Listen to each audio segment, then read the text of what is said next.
At the real estate gala, my dad called me street garbage, in front of everyone. My uncle laughed and said, "No skills, no income." My mom looked away. They told security to kick me out. I said nothing. 2 weeks later, the board voted to replace him with me. His face. "You had to see it." The words dropped like something heavy falling from a great height. Not an echo, not a shout. Just a statement delivered with the casual cruelty of someone who has never been questioned. Around us, the room still went in that particular way expensive rooms do when something unscripted happens. Champagne flutes paused halfway to lips. Conversations died mid-sentence. A server stopped walking. A man beside me pretended to check his phone, but his thumb never moved. I felt nothing stir inside me, no heat rising to my face, no tremor in my hands, just a clean awareness of every detail around me, the cut of my father's tuxedo, the familiar authority in his posture, the way he looked past me when he said it, as if I were something stuck to the bottom of his shoe rather than his daughter. My uncle's laugh came a beat too late, too loud, the sound of a man who knows exactly where he stands in the hierarchy and enjoys reminding everyone else of their place beneath him. My mother's eyes slid away, not to protect me, not to protest, just to avoid the discomfort of having to choose. I kept my hands folded at my waist. I did not step back. I did not step forward. I did not correct him or defend myself or ask him why. The gala was the kind of event where reputations were traded like currency. Black tie, white orchids, a ballroom filled with people who spoke in measured tones about square footage and future returns. Legacy families clustered together, their last names whispered with deference. Investors circulated with the relaxed confidence of people who never had to explain how they got there. Cameras waited for faces that mattered. If you were seen in this room, you were presumed to belong. If you were not, you did not exist. I was there because I had every right to be. 8% of my family's company belonged to me, shares my grandfather had left me before he died. Non-voting shares, but shares nonetheless.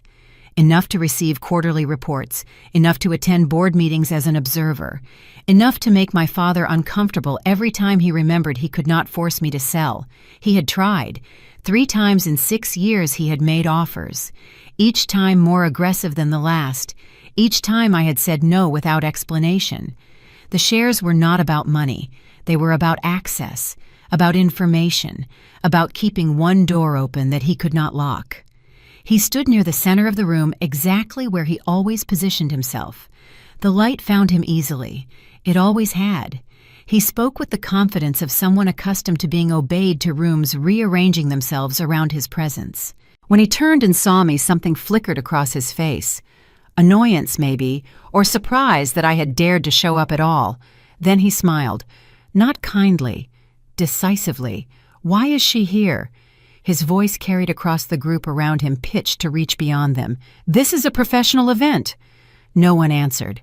The silence stretched for a moment before my uncle filled it with that laugh. "Relax. She is harmless. No skills, no income." He said it like a punchline, inviting others to join in. A few nervous chuckles rippled through the group. My mother said nothing. She never did in rooms like this. What my father did not know, what none of them knew, was that I had spent the past 6 years building something they could not see.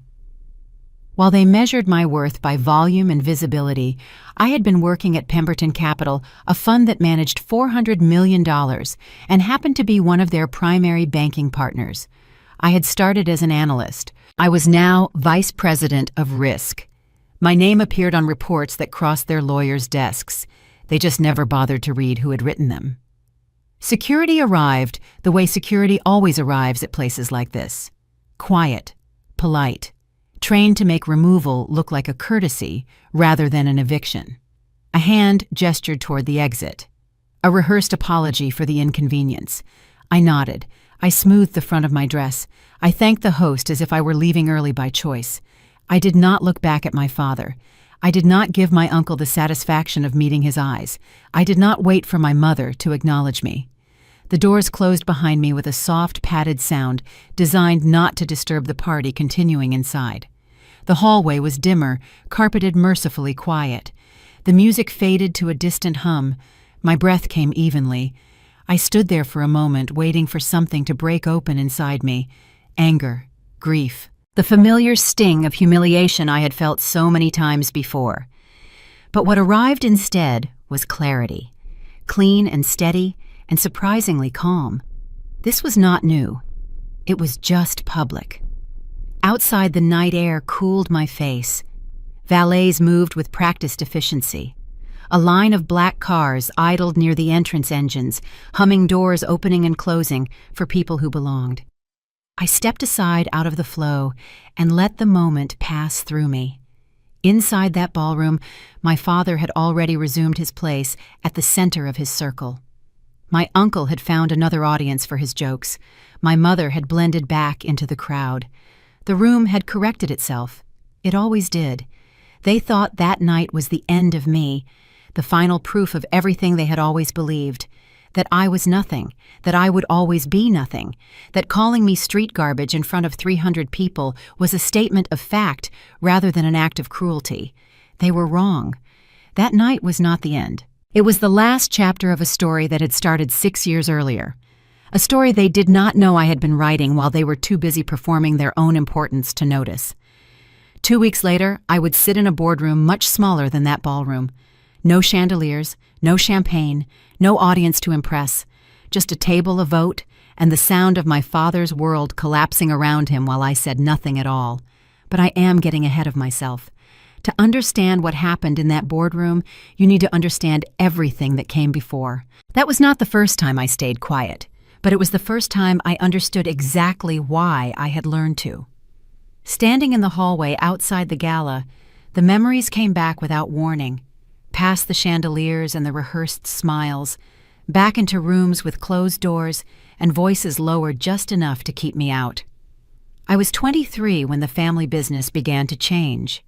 My father had built something modest into something substantial, and substantial was swelling into something that required secrecy and leverage and careful positioning.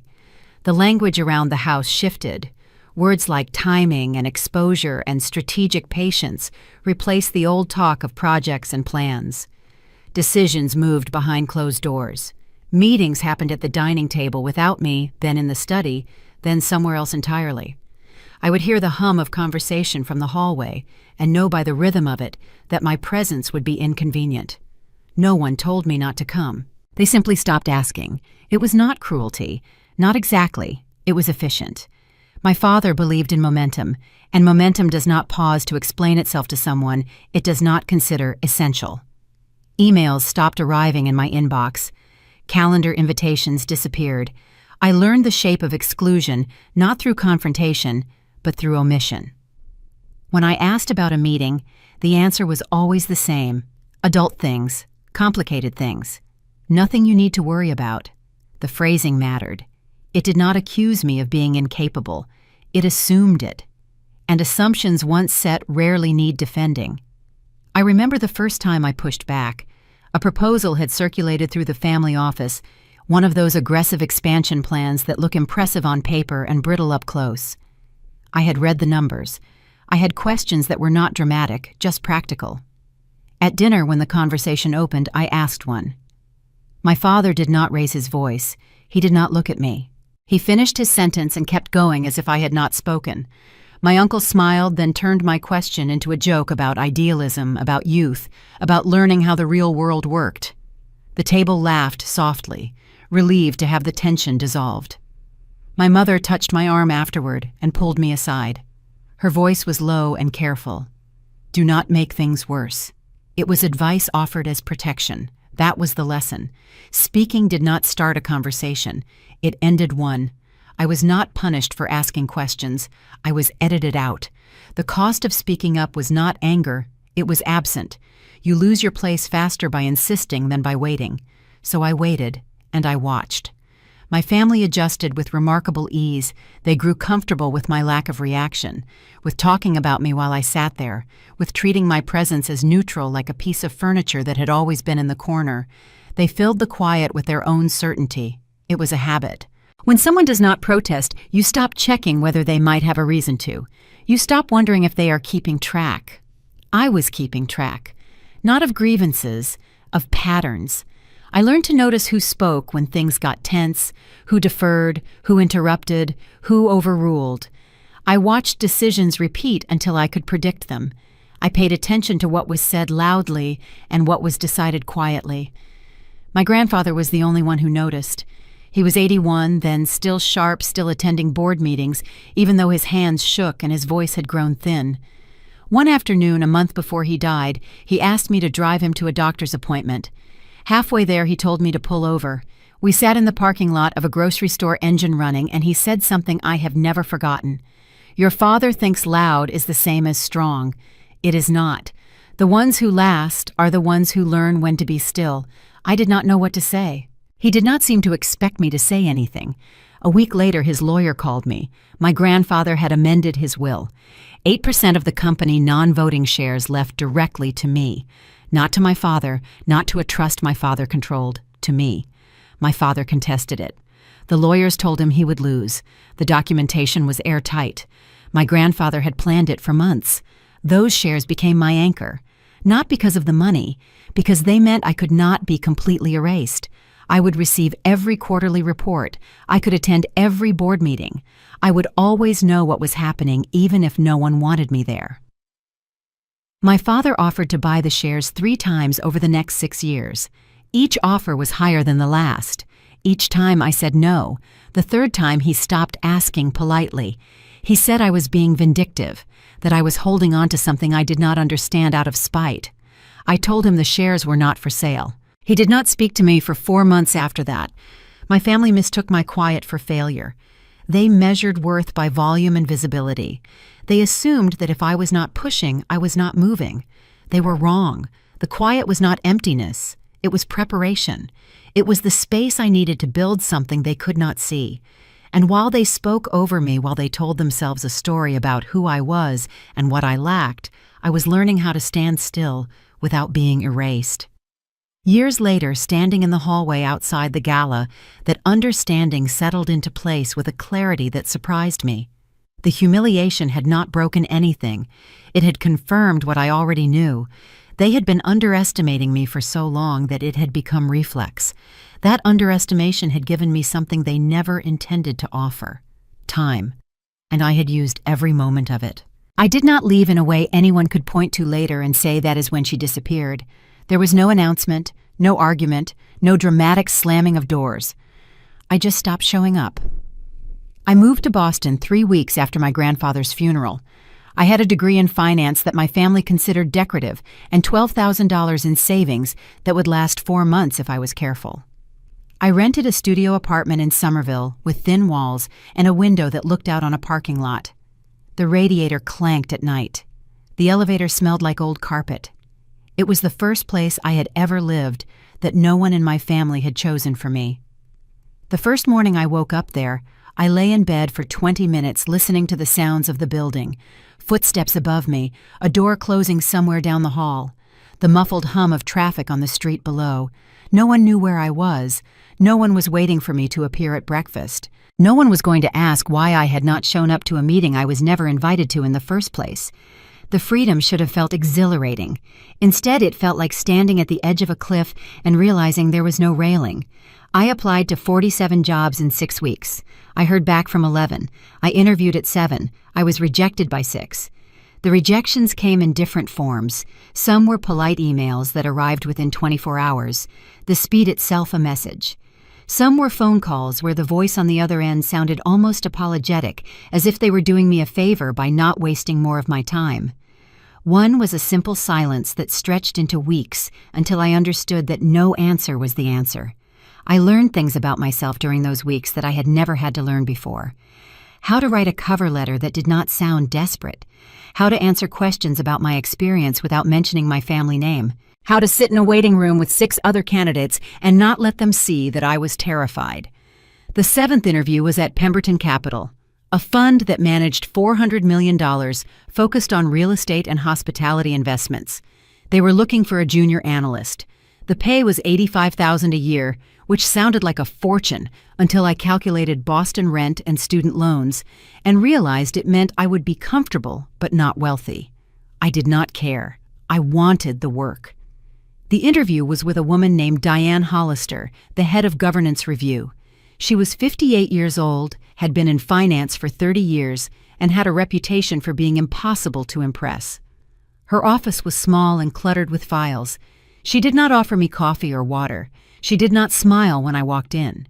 She asked me why I wanted the job. I told her the truth. I said I had spent years watching decisions get made badly. I said I wanted to learn how to recognize the difference between confidence and competence. I said I was tired of rooms where the loudest voice won. She looked at me for a long moment. Her expression did not change. Then she said, "You will fit in fine here." I did not fit in fine. Not at first. The first 6 months were brutal in ways I had not anticipated. I had thought I understood hard work. I had thought I understood pressure. I was wrong. The first mistake came 3 weeks in. A loan agreement for a small retail development in Connecticut. I was assigned to review the covenants, the standard clauses that protect lenders if something goes wrong. I read through them twice. I flagged 2 issues that seemed minor. I submitted my report. The next morning, Diane called me into her office. She had my report on her desk. She did not raise her voice. She did not need to. "You missed the cross-default provision," she said. "If the borrower defaults on any other loan, this one accelerates too. They have 3 other properties with outstanding debt. Did you check those? I had not checked those. It had not occurred to me to check those." She let me sit with that for a moment. Then she said, "In this job, what you do not find will hurt you more than what you do find. Start over." I started over. I stayed until 11 that night. I found 2 more issues I had missed. The deal still closed, but with modified terms that protected the fund. No one thanked me for the extra work. No one needed to. I had learned something that would stay with me for the rest of my career. The second mistake was worse. 4 months in, I was assigned to prepare a due diligence summary for a potential investment in a hotel property in Philadelphia. The deadline was Friday at noon. The partners were meeting with the seller Monday morning. Everything depended on my report being accurate and complete. I underestimated the scope of the work. I thought I could finish by Thursday night. I was wrong by approximately 18 hours. By Wednesday evening, I realized I was not going to make it. I had 2 choices. I could ask for help and admit I had misjudged the timeline, or I could try to power through alone and hope I could make up the time. I chose wrong. I worked until 3 in the morning Wednesday night, then again Thursday night. By Friday morning, I had slept 6 hours in 2 days, and my eyes burned when I looked at the screen. I submitted the report at 11:45, 15 minutes before the deadline. The report had errors, not major ones, transposed numbers in 2 places, a paragraph that repeated itself, a conclusion that referenced a chart I had forgotten to include. Robert Alcott, the managing partner, called me into his office that afternoon. He was 62 years old with silver hair and the kind of quiet authority that made people lean forward when he spoke. He never raised his voice. He never needed to. He asked me what happened. I told him the truth. I said I had underestimated the work. I said I had been too proud to ask for help. I said I was sorry. He nodded slowly.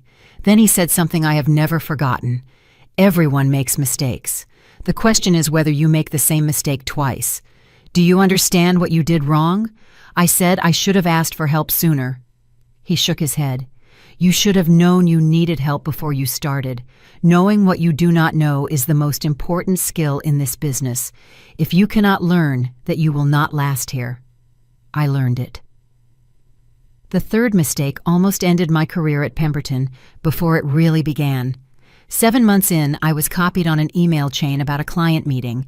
The client was a regional developer who was considering a new project, a mixed-use building in Rhode Island. My job was to prepare background materials. Nothing complicated. Just a summary of the client's history with the fund and any relevant market data. I prepared the materials. I attached them to an email. I typed the client's name in the recipient field. I did not notice that I had selected the wrong contact. There were 2 people in our system with similar names. One was the client. The other was a competitor who had been involved in a deal that fell through 6 months earlier. I sent confidential client information to the wrong person. I realized my mistake approximately 4 seconds after I hit send. The feeling that went through me was unlike anything I had experienced before. Not fear exactly, something colder, the understanding that I had done something that could not be undone. I went to Diane immediately. I did not try to hide it or fix it myself. I told her exactly what I had done. She was quiet for a long moment. Then she picked up the phone and called the competitor directly. I stood there and listened as she explained the situation. She was calm, professional. She asked him to delete the email without reading the attachments. She thanked him for his discretion. He agreed. Whether he actually deleted it without reading, I will never know. After she hung up, she looked at me. Her expression was unreadable. That was the right thing to do, she said, coming to me immediately. Most people would have tried to cover it up. I did not know what to say. She continued, "You are going to make mistakes. Everyone does. What matters is what you do after. You handled this correctly. Now go back to your desk and do not make me regret keeping you." I went back to my desk. I did not make her regret it. After that, something shifted, not dramatically, not overnight. But gradually the mistakes became less frequent. The work became more familiar. I started to understand not just what to look for, but why it mattered. I learned to read documents the way Diane read them, looking for what was missing rather than what was present. I learned to ask questions that sounded simple but exposed the cracks in an argument. I learned to sit in a room full of people who were smarter and more experienced than me and contribute something they had not thought of. By the end of my first year, I was no longer the person everyone expected to fail. I was simply another analyst doing her job. By the end of my second year, I was promoted to senior associate. The promotion came without ceremony. An email from HR, a modest raise, a new title on my business cards. No one threw a party. No one made a speech. Diane stopped by my desk the day the promotion was announced. She did not congratulate me. She said, "Now the real work starts." She was right. From a distance, my family continued as they always had. I heard about it secondhand through occasional emails from cousins or fragments of news that filtered through mutual acquaintances. I was drifting, they said, taking time, still searching. The words carried a faint note of pity, as if my quiet were a failure that would eventually require intervention. As if moving to Boston and working at a job they had never heard of was evidence of some fundamental inability to succeed. I did not correct them. Correcting would have required engagement, and engagement would have pulled me back into a story that no longer fit. The farther they thought I had fallen, the easier it became to move unseen. I was not falling. I was climbing. Just not on any ladder they knew how to see. 2 years down, 4 more to go, and I was just getting started. It was my third year at Pemberton when I walked into a room and realized no one had decided who I was before I spoke. The room did not look important. That was the first thing I noticed. No chandeliers, no polished surfaces designed to signal inherited wealth. It was a conference space on the 7th floor, neutral walls, a long table scarred by years of use, coffee cups clustered near an outlet like an afterthought. The carpet was worn near the door where hundreds of feet had crossed the same path. The windows faced another office building close enough that you could see people at their desks if you looked. People arrived without ceremony, set down their bags, opened notebooks, started talking before everyone had taken their seats. No one glanced up when I walked in. For the first time in my life, that absence of attention did not feel like dismissal. It felt like neutrality. In this room, no one cared about my last name. No one knew about my grandfather's shares or my father's company, or the family dinners where I had learned to stay quiet. I was just another person with a notebook, another voice that might or might not be worth hearing. I took a seat near the end of the table, not because I was hiding, because I did not need the center. The conversation was already moving, voices overlapping slightly as people competed to establish footing. Opinions came fast layered, with confidence, polished phrases delivered like credentials. I listened. Not passively, deliberately. I noted who spoke first, who repeated themselves, who used volume to substitute for clarity, who asked questions that exposed the gaps in what everyone else was assuming. I had spent years learning how to read rooms where I was not welcome. Now I was using those skills in a room where I had every right to be. The discussion circled a familiar pattern, a potential investment in a mixed-use development in Austin. The numbers looked good. The developer had a strong track record. Everyone wanted to move forward. The energy in the room was optimistic, almost eager. Then a practical question cut through the noise, asked without flourish by Diane Hollister, who sounded more tired than impressed. What happens if the anchor tenant pulls out before construction finishes? It hung there unanswered. The kind of question that exposes fault lines if you let it sit long enough. A pause followed. Eyes shifted. Someone cleared their throat. One of the senior associates started to speak, then stopped clearly, unsure of the answer. I spoke then, not because I needed to be heard, because I had read the lease agreement the night before and noticed something everyone else had missed. The anchor tenant has a termination clause tied to construction delays. If the project runs more than 90 days behind schedule, they can exit with minimal penalty. The developer's last 3 projects averaged 112 days behind schedule. No one clapped. No one smiled. But the room changed in a way I had learned to recognize. Chairs angled slightly toward me. A pen moved. Someone wrote something down. Attention settled. Not loudly, not generously, decisively. The deal did not move forward. 2 weeks of additional analysis confirmed what I had suggested. The risk was too high. The fun passed. After that meeting, people began to address me without announcement. Follow-up questions came. Precise, unadorned. I answered them the same way I had answered the first, cleanly, without claiming space that had not been offered. It mattered that I did not oversell. It mattered that I did not try to impress. In rooms like this, performance reads as insecurity. Competence does not need embellishment. Diane started giving me harder assignments after that, not as a reward, as a test. She would drop files on my desk without explanation. A stack of documents for a potential acquisition, a set of financial statements that did not quite add up, a contract with language that seemed standard but felt wrong. Figure out what is wrong with this, she would say. Then she would walk away. The first few times I spent hours searching for problems that turned out to be obvious once I found them. A liability hidden in a footnote, a lease term that did not match the summary, a projection based on assumptions that had no support. Each time I brought her my findings, she would listen without expression. Then she would ask questions, not to challenge me, but to see if I understood why it mattered, what the consequences would be if we had missed it, who would have been hurt and how badly.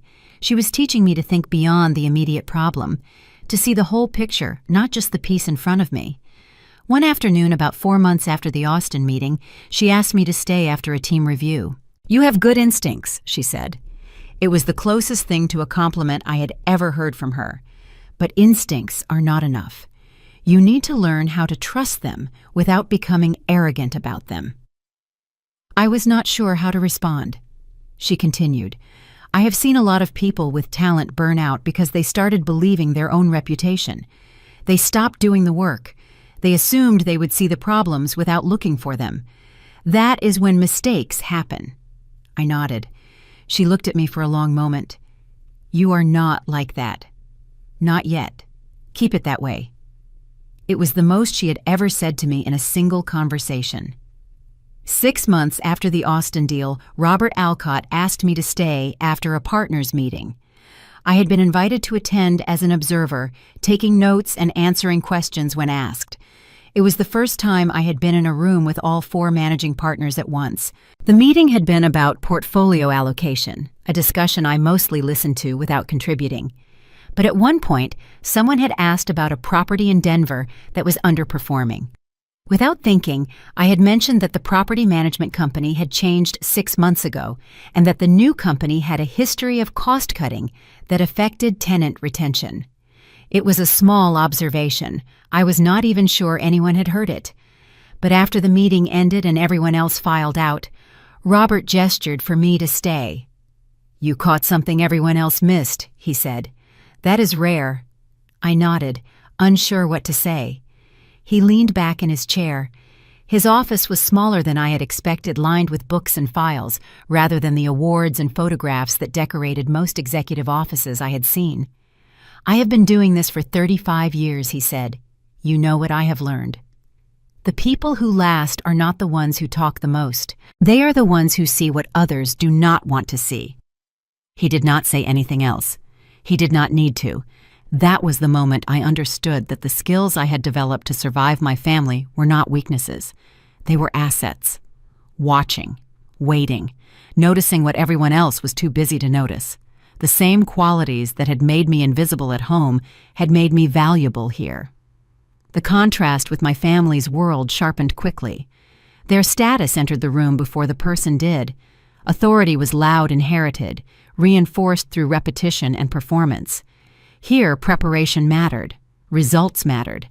No one cared whose daughter you were or what your last name used to mean. I realized sitting in that cluttered office with the afternoon light fading that I had found something I had not known I was looking for. A place where competence spoke louder than legacy, where you did not have to be born into credibility to earn it. More invitations followed, spaced just far enough apart to test consistency. Another meeting. Then another. Deals that were more complex with stakes that were higher. By the end of my 4th year, Diane recommended me for a promotion, lead analyst for governance review. It meant I would be running my own assessments, making recommendations directly to the partners, taking responsibility for decisions that could cost the fund millions if I got them wrong. The title came with a raise and a small office of my own. But what mattered more was what it represented. I was no longer being tested. I was being trusted. When I spoke now, it was expected. When I did not, someone would ask for my view. My absence from a meeting would have been noticed. That was the shift. The rule I had set for myself confirmed its place. I did not need to announce who I was. I did not need to correct assumptions or explain my history. The work would reveal itself in time. And time, I had learned, was a far more powerful ally than explanation. From a distance, my family continued to believe their own story about me. I was drifting. I was lost. I was wasting whatever potential I might have had.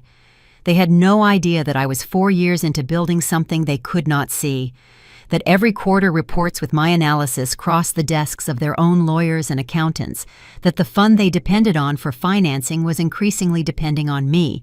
2 more years, I thought. 2 more years of learning. 2 more years of watching. Then I would be ready. It was my 5th year at Pemberton when everything shifted. I felt the change before I could name it. Messages that once took days to return started arriving within hours. Calendars that had been immovable began adjusting without explanation. Meetings that used to happen without me started moving subtly to accommodate my availability. No one said anything about it. There were no congratulations, no change in tone, no formal announcement. Expectation had replaced courtesy. That was how I knew something fundamental had changed. I was no longer someone the fund was developing. I was someone the fund was depending on. The promotion to Vice President of Risk came 6 months into my 5th year. It was not a surprise. Diane had been preparing me for it, giving me more responsibility, stepping back from decisions she used to make herself. When the announcement came, she simply nodded at me across the conference table, as if to say, "It is about time." The title meant I was now responsible for final sign-off on every major deal the fund considered. Nothing moved forward without my assessment. Nothing closed without my approval. The weight of that responsibility settled onto my shoulders gradually, like putting on a coat you did not realize was heavy until you tried to take it off. I was 30 years old. I had been at Pemberton for 5 years, and I was now one of the most important people in a fund that managed $400 million. The irony was not lost on me. My family still thought I was drifting. The first real test of my new position came wrapped in noise. A deal was unraveling, not dramatically, but in the quiet way things do when the structure underneath them has not been thought through. Everyone had an opinion delivered with urgency and confidence. Voices overlapped in the conference room. Solutions were proposed and abandoned in the same breath. The room wanted speed. It wanted reassurance. What it did not have was clarity. I sat at the end of the table and listened. I did not volunteer an answer. I did not try to calm the chaos. I waited. Then Robert Alcott turned to me, not as an afterthought, not as one voice among many, as the person whose job it was to see what everyone else had missed. What do you think? It was the first time the question had landed with the full weight of my new title behind it. This was the Hartwell Hospitality deal. $85 million in refinancing for a boutique hotel chain with 4 properties across the Southwest. The paperwork looked clean. The investor presentations were polished. The due diligence had been completed by a junior team who found nothing concerning. Everyone wanted it done. The fees alone would add significantly to our quarterly numbers. But something felt wrong. I could not point to it yet. Just a sense that the confidence in the room was moving faster than the facts supported. I asked for the documents no one wanted to revisit, the original filings, the subsidiary structures, the lease agreements for each property, the litigation history going back 5 years. People looked at me like I was wasting time. The deal was ready to close. Why was I asking for paperwork that had already been reviewed? I did not explain myself. I just asked for the documents. It took me a week to find what everyone else had missed. The CFO of the hotel chain had quietly pledged 2 of the company's properties as collateral for a personal loan.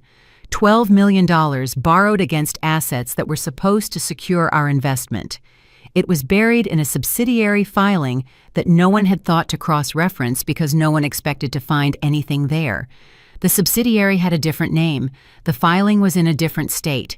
You had to know to look for it, and no one had known to look. That was not all.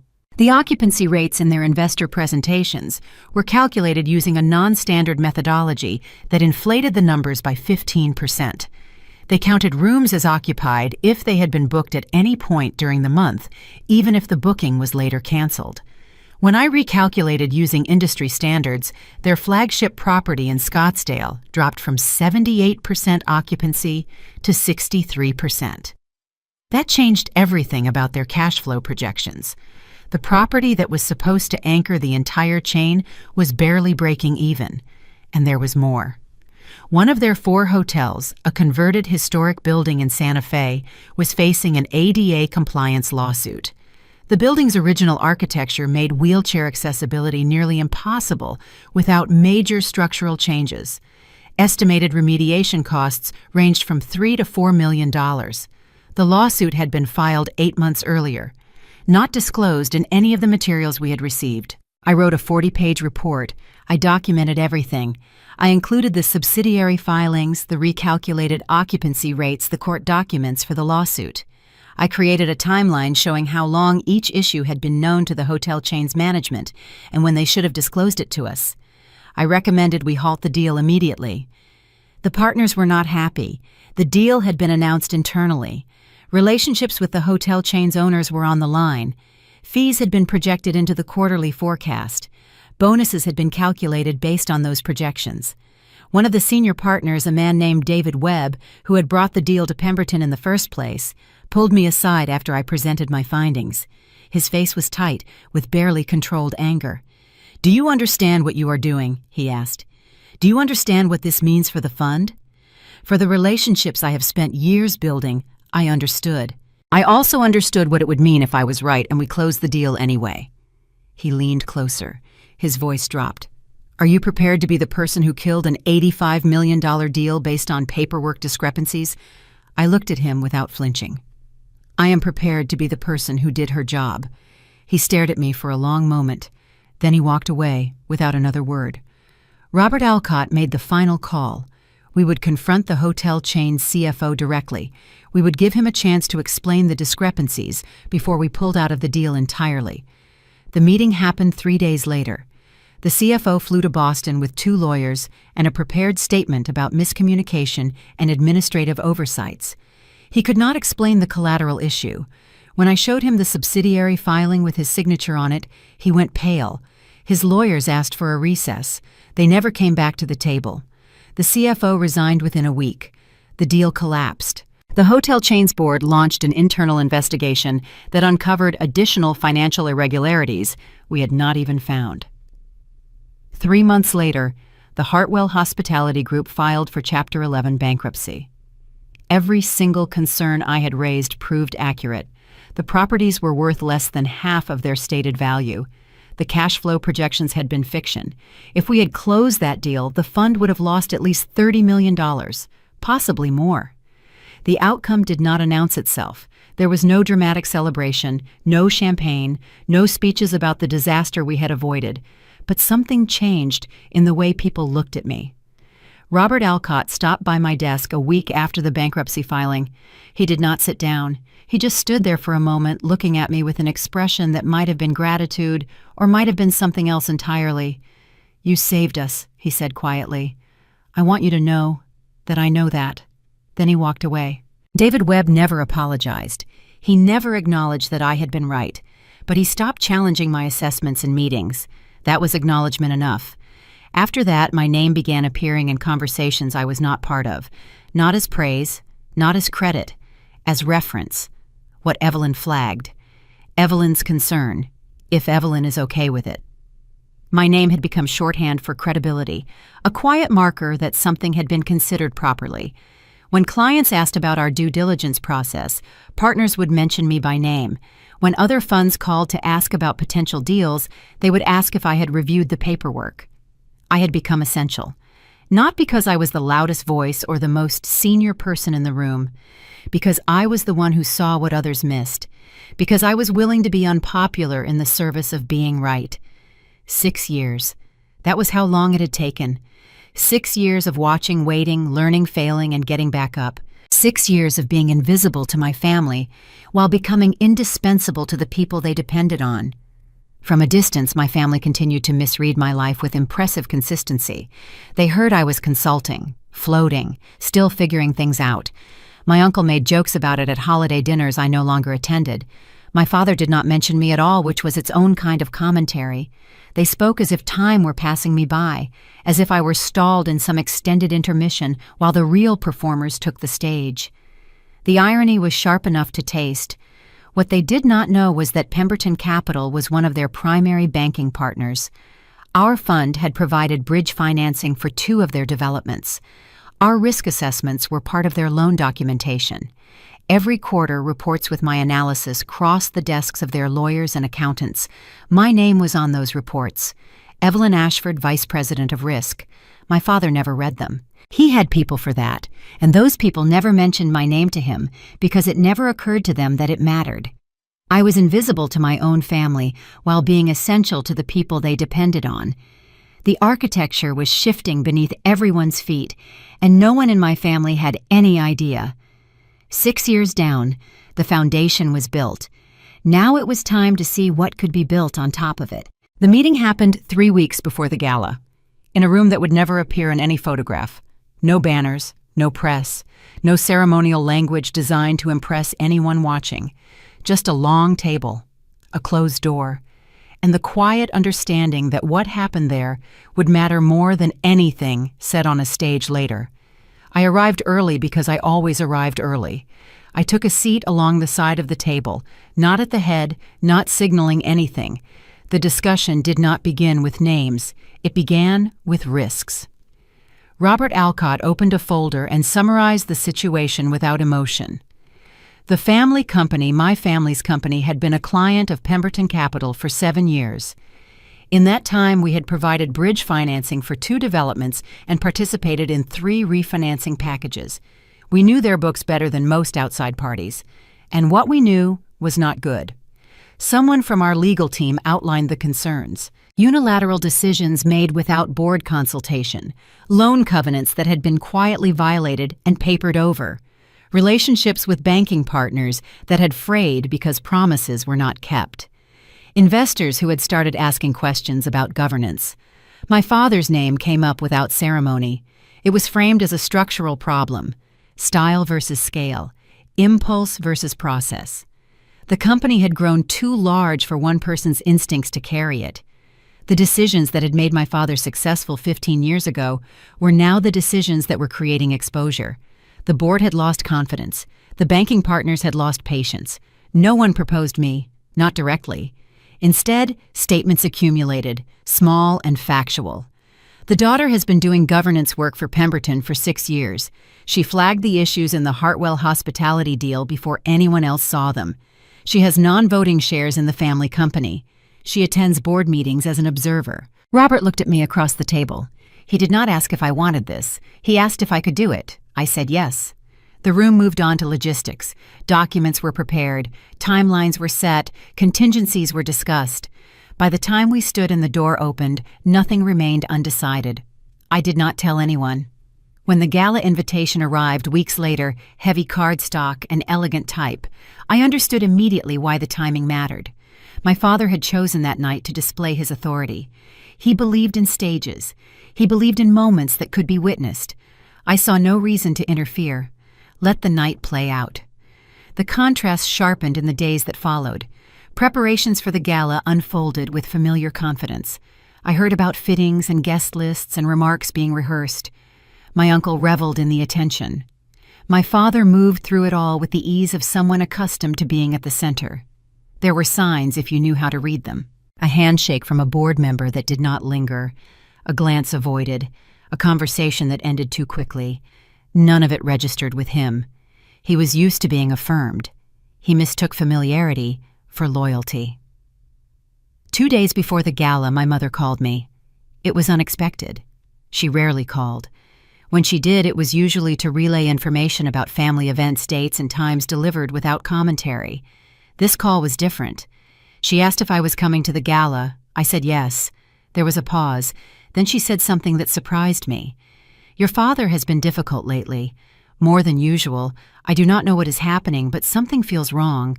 I did not respond. She continued, her voice careful. "I know things have been hard between you and him. I know I have not always been fair to you. But whatever happens, I want you to know that I see more than you think I do." I did not know what to say. I had spent so many years interpreting her silence as agreement with my father, as a complicity, as a choice. But there was something in her voice that sounded different, tired maybe, or resigned.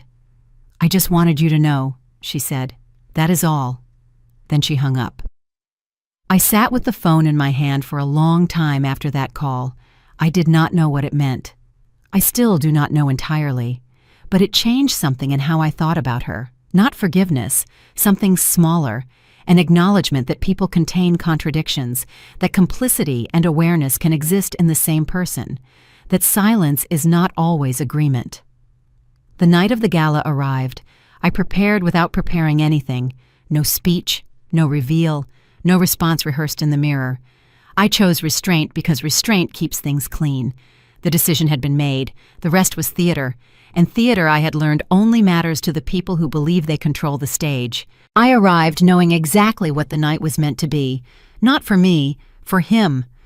The venue glowed with deliberate elegance, glass and light arranged to signal permanence, as if wealth could be stabilized through symmetry alone.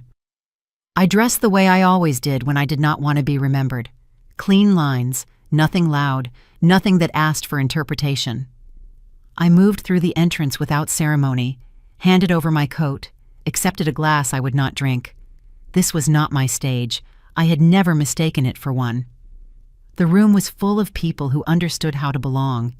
They clustered in familiar configurations, greeting one another with practiced warmth, exchanging updates that sounded personal but meant nothing. I felt the usual slide into invisibility as I passed through them. Nods that did not linger, eyes that skimmed and moved on. A few people did not recognize me at all. Others did and chose not to engage. No one asked who I was there with. No one asked why I had come. That indifference laid the groundwork. It made everything that followed easier. My father stood near the center of it all, exactly where he liked to be. A gravitational point dressed in confidence. He moved through the room as if it were an extension of his body, shaking hands, accepting deference, laughing at remarks he had heard 100 times before. He looked comfortable, assured, the way men look when they believe the room exists to confirm them. My uncle trailed nearby, enjoying the reflected attention, inserting himself where possible. My mother stayed close but slightly behind, attentive without being seen. Her role perfected over decades of practice. I thought about our phone call 2 days earlier, the words she had offered without explanation. I wondered if she knew what was coming. I wondered if that call had been her way of preparing both of us. I watched from a distance, not because I was hiding, because observation requires space. The night unfolded predictably.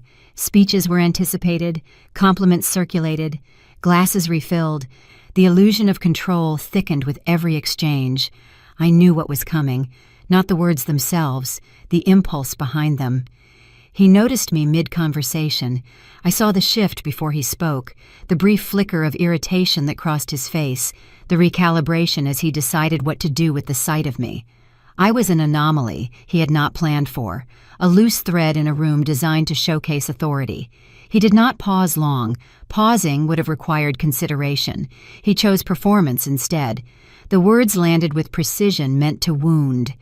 Street garbage. He said it clearly, loudly enough to be heard by the circle around him and the circle beyond that. The insult carried the weight of history, the kind of phrase sharpened over years of contempt. It was meant to humiliate, to establish hierarchy in front of witnesses. My uncle laughed, the sound too loud, too quick. No skills, no income. He added it like a punchline. A ripple of discomfort moved through the group, a few forced smiles, a cough that sounded like an apology. My mother looked away, her face composed. But I caught something else in her expression, something that looked like grief. For a moment the room did not know what to do with itself. Conversation slowed, then stalled. People sensed the shift the way you feel weather change before the temperature drops. Eyes moved, then avoided. No one intervened. No one challenged him. I did not respond. I did not defend myself or correct him or attempt humor. I did not step back. I stood where I was, still holding the glass, my posture neutral, my expression unreadable. He was used to resistance or retreat. My stillness gave him nothing to push against. Security approached with professional efficiency. Summoned by a gesture I had not seen but felt ripple outward, the request was delivered politely, as if to soften the fact of what was happening. I nodded before they finished speaking. I set the glass down, smoothed the fabric of my dress. Thanks to the host for the evening. The words were ordinary, almost absurdly so, but they mattered. As I turned to leave, I took in the last details without sentiment. My father had already shifted his attention. The moment expanded. The display is complete. My uncle was still smiling. My mother remained still. But her eyes followed me to the door, and in them I saw something I had never seen before. No pity. Recognition. The doors closed behind me. The lighting was less flattering, but more honest. I did not rush. There was no urgency in my steps. The night had delivered exactly what it was meant to deliver, just not to the person who thought he controlled it. Inside that ballroom, they believed they had erased me. They did not know that the decision had already been made, 3 weeks earlier, in a room much smaller than this one. With documents already signed and timelines already set, 2 weeks later the vote would happen, and everything would change. 2 weeks passed after the gala without incident. I did not follow the coverage. I did not replay the night in my head. I returned to routine, to the measured pace that had carried me this far. I answered messages, reviewed materials, showed up where I was expected to show up. Nothing in my demeanor changed because nothing needed to. The decision had already been made. The calendar was just catching up. The boardroom was on the 14th floor of a building downtown, smaller than the ballroom, intentionally so. No windows facing the street, no audience to perform for. The table could seat 12. Today it seats 9, 7 board members. My father, me. I arrived 30 minutes early. I wanted to be seated before anyone else walked in. I wanted to choose my position deliberately. I took a chair along the side, not at the head, not signaling anything. The first board member arrived at 10 minutes before the hour, then another, then 3 more in quick succession. They greeted me with nods, professional, neutral. No one mentioned the gala, no one offered condolences or asked how I was doing. That was how I knew they were serious about what was coming. My father entered last, as he always did. He walked in with the confidence of someone who had never lost a vote in his life. He shook hands, made eye contact, smiled at familiar faces. Then he saw me. He stopped walking for half a second, just long enough for me to notice. "What is she doing here?" His voice was controlled, but I could hear the edge underneath it. The board chair, a man named William Porter, who had known my father for 20 years, answered without looking up from his papers. "She has observer rights. She holds 8% of the company." My father's jaw tightened. That is non-voting. It is still owned, William said. She stays. My father took his seat at the head of the table. He did not look at me again. The meeting began with reports, dry and methodical. Quarterly financials, project updates, banking relationships. Then the agenda moved to governance. William read from a prepared statement. His voice was flat, careful, stripped of anything that could be mistaken for emotion. Concerns had been raised. Patterns had emerged. Decisions made without consultation. Loan covenants violated without disclosure. Partners who had lost confidence. Investors who had begun to ask questions. My father interrupted 3 times in the first 5 minutes. He spoke of loyalty. He spoke of history. He spoke of everything he had built. William let him finish. Then he continued reading as if my father had not spoken. When the floor turned to me, it was not with ceremony. I was asked to confirm details, to clarify timelines, to answer questions that required accuracy rather than persuasion. The hotel deal, William said. You flagged issues that no one else caught. Walk us through what you found. I did, calmly, without embellishment. The collateral issue, the inflated occupancy rates, the undisclosed lawsuit, the CFO's resignation, the bankruptcy filing 3 months later. I laid out the facts the way I had been trained to lay them out, each one building on the last, each one impossible to dismiss. When I finished, the room was quiet. My father stared at me from across the table. His expression had shifted from confidence to something I had never seen before, uncertainty. You did this, he said. His voice was low, almost a whisper. I did my job, I said. He shook his head. You have been planning this whole time, waiting for your moment. I met his eyes without flinching. I have been doing my job, I repeated, the same job I have been doing for 6 years. The fact that you never noticed is not my fault. The vote came without preamble. William asked each board member in turn.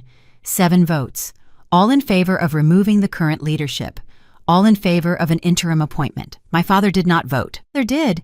He was not asked to. The declaration was brief. Effective immediately, leadership of the company would transition. My name was read into the record.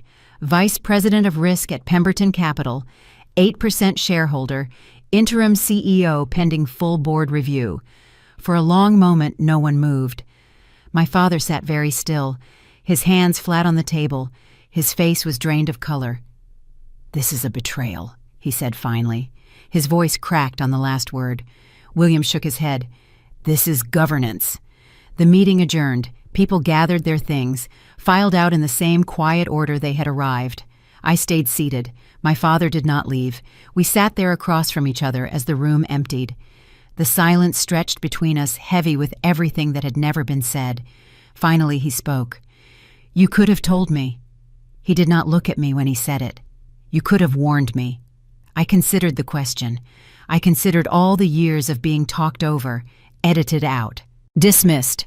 Would you have listened? He did not answer. I stood. I gathered my papers. I walked toward the door.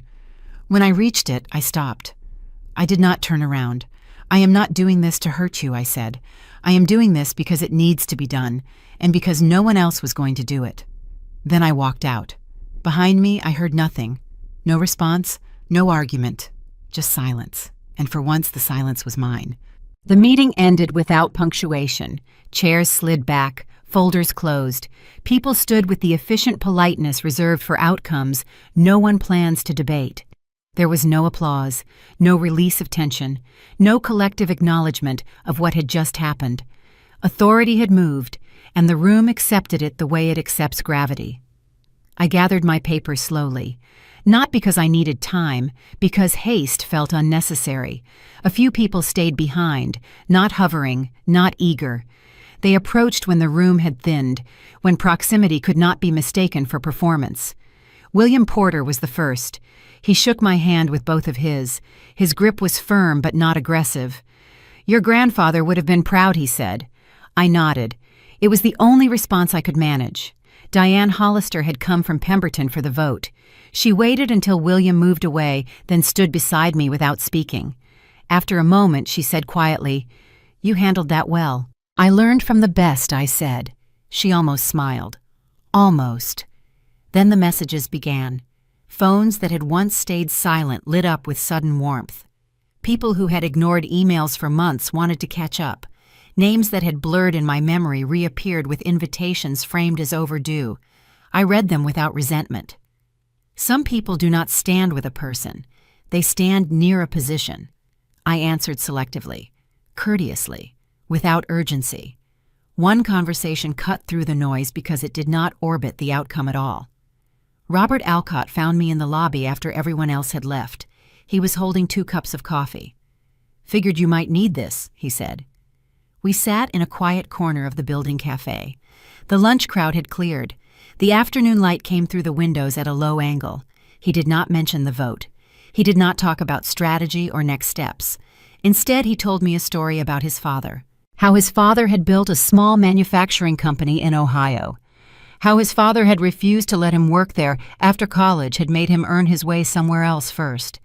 How his father had died before Robert ever got to prove that he had learned the lesson. I did not know why he was telling me this. Then I did. "The hardest part is not winning," he said. "The hardest part is deciding what kind of winner you want to be." I held my coffee cup without drinking from it. "I am not trying to win," I said. He nodded. "I know. That is why you did." Family was harder. My father did not call. He did not text. The absence felt deliberate, not stunned. My uncle, I heard, was telling a different story, one where betrayal had replaced accountability, where my name appeared only as a device. That was predictable. He had always needed an audience. My mother surprised me. She called 2 days after the vote. Her voice was quiet but steady. "I saw the news," she said. I did not respond. "I am not calling to argue," she continued. "I am not calling to take sides. I just wanted to say that I understand why you did it, even if I do not know how to feel about it yet." I held the phone against my ear for a long moment. "Thank you," I said finally. There was a pause. Then she said something I had never expected to hear. "You were always the one who saw things clearly." I should have told you that a long time ago. I did not know how to answer. The words I could have offered were too complicated for a phone call. "Maybe we can talk," I said. "When you are ready." "Maybe," she said. Then she hung up. I did not chase acknowledgement from my father. I did not ask for explanations or wait for reconciliation. I had spent too many years explaining myself to people who had already decided who I was. There is a particular freedom in realizing you do not need permission to move on. It is not loud. It is not vindictive. It is quiet and irreversible. The loneliness arrived later, not as grief. As for clarity, for the first time, there was no one above me to absorb the consequences of a decision, no one to defer to when outcomes were uncertain. The responsibility was total, and it did not come with reassurance. Leadership, I learned, does not comfort you. It confronts you with your own judgment and asks whether you trust it. A door closed without ceremony. Another opened the same way. The work continued because it always does. Power did not change who stood with me. It revealed who never did. The first morning after everything changed felt almost ordinary. I arrived early, before the building filled with noise. Let myself into the office that had been my father's for 15 years. No announcement waited for me. No staff gathered. The space was the same one I had walked past for years, familiar down to the scuff on the door frame and the hum of the lights. The desk was cleared. The personal items had been removed. What remained was furniture and function. I sat at the desk and opened the agenda I had written the night before. It was not ambitious. No sweeping reforms, no symbolic gestures meant to signal a new era. Just decisions that had been delayed for too long because they were inconvenient to the wrong people. The kind of work that rarely earns applause, but determines whether an institution can survive itself. I began there because that was where the damage had accumulated. I did not take back money or property or attention. Those things had never interested me. What I reclaimed was simpler and harder to quantify. The right to decide without asking permission. The right to speak without being measured for tone. The right to set standards and expect them to be met. Those had been taken from me long before the gala, chipped away by a system that confused authority with volume. I took them back without raising my voice. The first changes were small enough that some people did not notice them at all. A policy that punished caution was withdrawn. A reporting line that his accountability was rerouted. A process that required approval from too many people was simplified until it made sense again. No one was blamed. No past decisions were dragged into the light for judgment. I said this changes today and moved on. Clarity is more persuasive than justification. I paid particular attention to the people who had been silent when silence was safer than dissent. They worried me more than the ones who had openly aligned themselves with the old order. I did not punish them, and I did not reward them. I watched. Loyalty, I decided, would be built forward, not backward. I was not interested in debts. I was interested in patterns. Facing my father's legacy was unavoidable. It lived in contracts, in structures designed for speed rather than resilience, in habits that privileged decisiveness over care. I reviewed everything with the same discipline I had applied to work at Pemberton. I kept what held. I corrected what bent. I removed what threatened collapse. I did not erase him. I corrected what he broke. That distinction mattered to me, even if it would never matter to him. There were moments when I paused over a decision and felt the pull of a different impulse. It would have been easy to reverse something simply because he had instituted it. Easy to humiliate the way I had been humiliated. I resisted that temptation. Not out of mercy, out of intention. Power used to settle scores corrodes quickly. I had seen that corrosion up close. Instead, I did something he had never done. I listened. Not performatively, not to signal approachability, because information lives in places authority often ignores. I opened doors that had been closed for convenience. I asked questions that had been labeled disruptive. I let people speak who had been trained not to. The shift was subtle at first, then unmistakable. Conversations changed. Meetings took longer. Decisions improved. Word traveled without my help. People noticed that interruptions were fewer, that dissent was not punished, that preparation mattered more than proximity. The culture did not transform overnight, but it tilted. Once it tilted, it began to move on its own.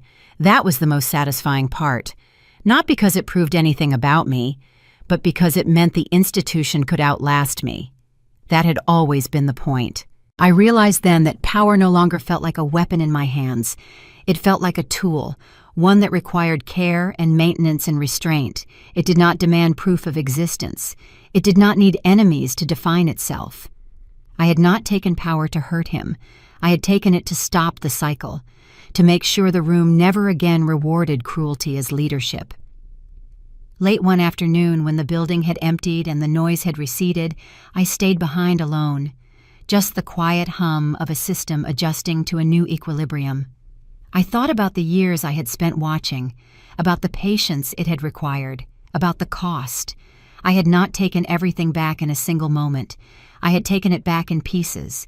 My voice, my judgment, my choices. Those were the things that mattered. Sitting there, I understood that the hardest part was not reclaiming what had been taken. The hardest part would be deciding what to do with it now that it was mine. The first time I understood that revenge was no longer a fantasy, but a practical option. It arrived quietly. No surge of adrenaline, no cinematic clarity, just a line item buried in a report, a procedural choice presented without commentary. I could authorize an audit that would reopen decisions long settled. I could release information that would reframe the past publicly and permanently. I could allow certain processes to proceed faster than others, knowing exactly who they would expose. Every option was legal. Every option would be justified. For the first time, no one could stop me. The realization carried weight because it stripped revenge of its drama. This was not about what I had imagined doing when I felt powerless. This was about what I could do now that I was not. The possibilities assembled themselves without effort. I could make him small the way he had tried to make me small. I could ensure that every contribution he had ever claimed was footnoted with the damage it caused. I could rewrite the story so thoroughly that there would be no space left for his version to survive. I could do it without raising my voice, without ever appearing vindictive. Institutions have a way of burying people politely. What mattered was that no one asked me to. No ally hinted. No process demanded it. There was no pressure to settle scores. This was a choice offered in full daylight without coercion. And that made it more dangerous than any impulse born of anger. I found myself thinking of my father before the gala, before authority hardened into cruelty. I remembered a man who believed in structure, who spoke about responsibility as something you carried for others rather than wielded over them. He had not always needed to humiliate to lead. Somewhere along the way, power replaced judgment. He stopped measuring outcomes and started measuring dominance. I did not excuse him for that. Memory is not forgiveness. But it complicated the narrative I could have used to justify destruction. The question formed slowly and refused to be ignored. If I did to him what he had done to me, if I used authority to satisfy a personal wound, what would I become? Would the difference between us be anything more than timing? Power does not test what you can do. It tests what you are willing to become when no one is forcing your hand. I had spent years refusing to let others define me. I was not about to surrender that control to a moment of satisfaction.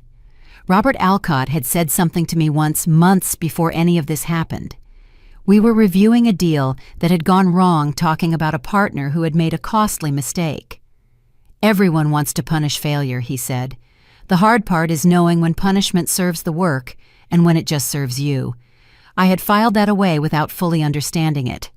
Now I did. I decided not to act. Decided not to. Not in the dramatic sense. I did not announce restraint or frame it as virtue. I did not reach out to reconcile or demand acknowledgement.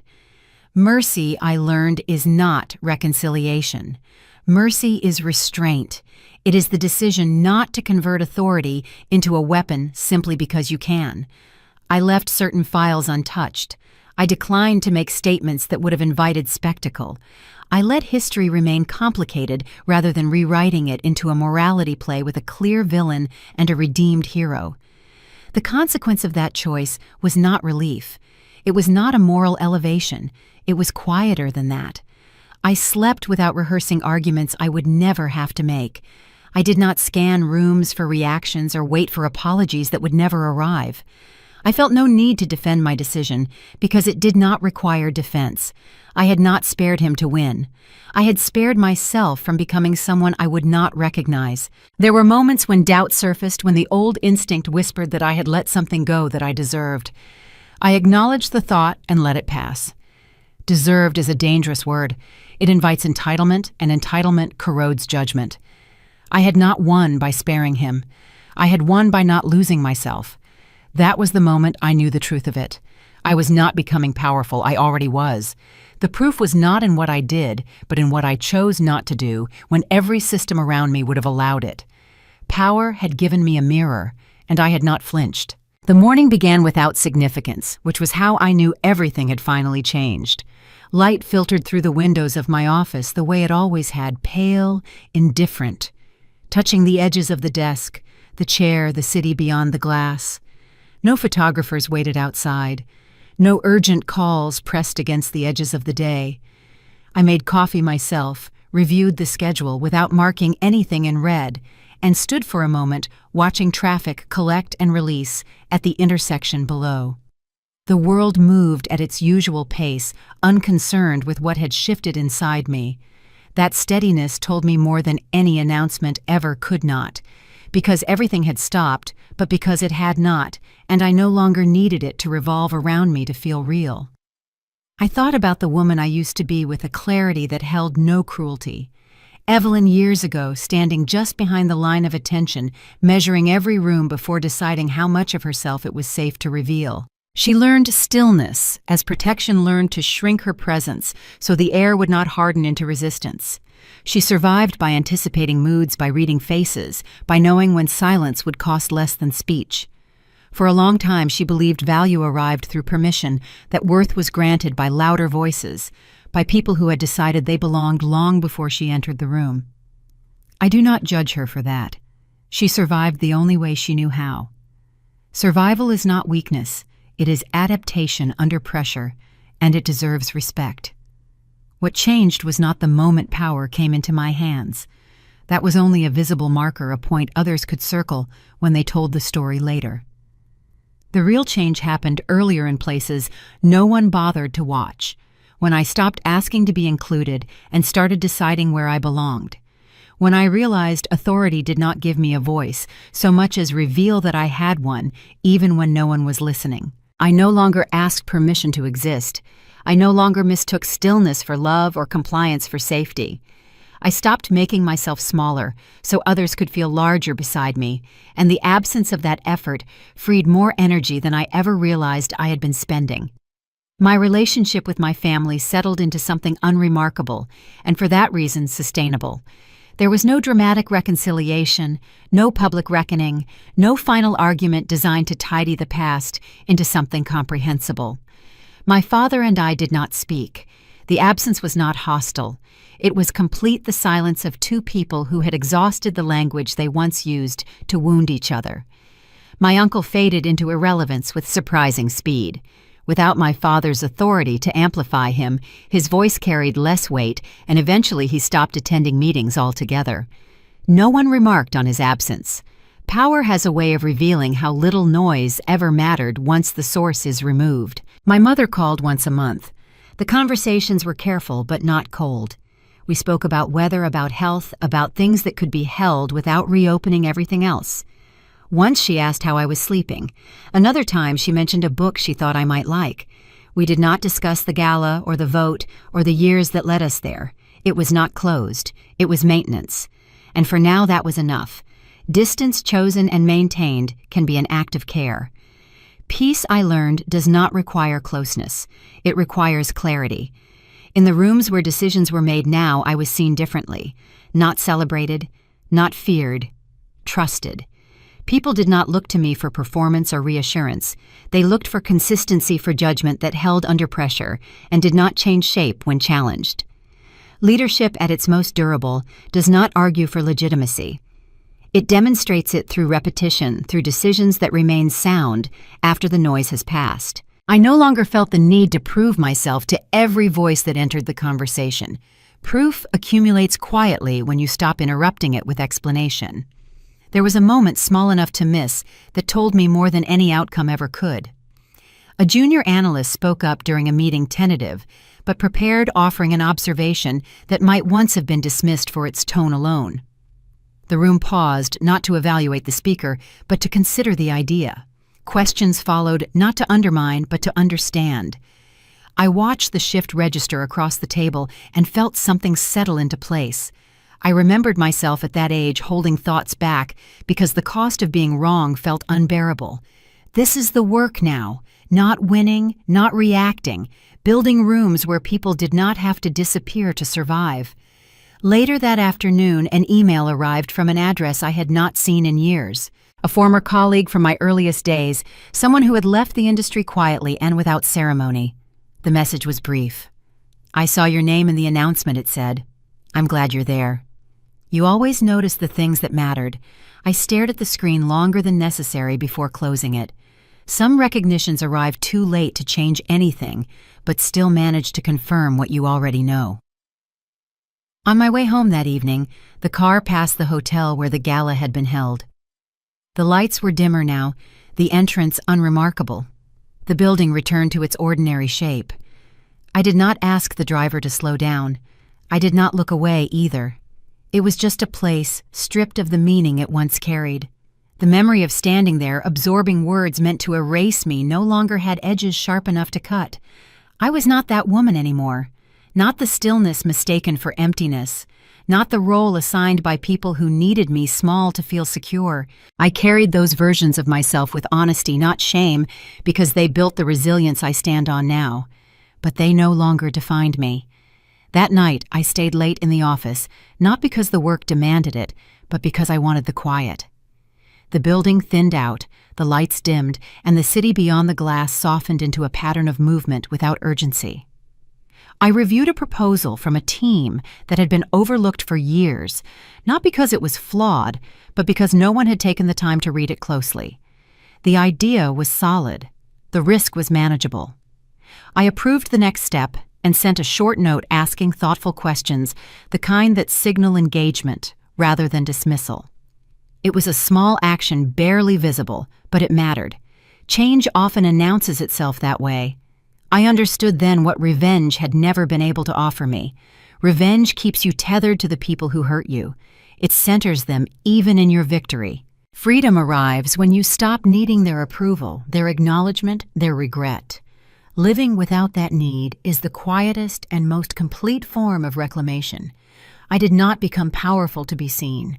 I became powerful so I would never disappear again.